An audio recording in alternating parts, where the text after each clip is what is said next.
Norway نے fit بال world cup میں امریکی صدر ڈونلڈ ٹرمپ کی مداخلت پر فیفا میں باقاعدہ شکایت درج کرانے کا فیصلہ کر لیا۔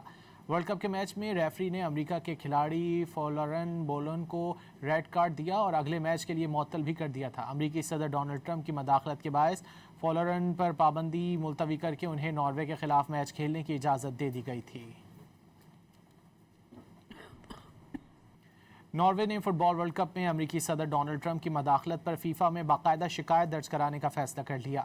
ورلڈ کپ کے میچ میں ریفری نے امریکہ کے کھلاڑی فولرن بولن کو ریڈ کارڈ دیا اور اگلے میچ کے لیے معطل بھی کر دیا تھا۔ امریکی صدر ڈونلڈ ٹرمپ کی مداخلت کے باعث فولرن پر پابندی ملتوی کر کے انہیں ناروے کے خلاف میچ کھیلنے کی اجازت دے دی گئی تھی۔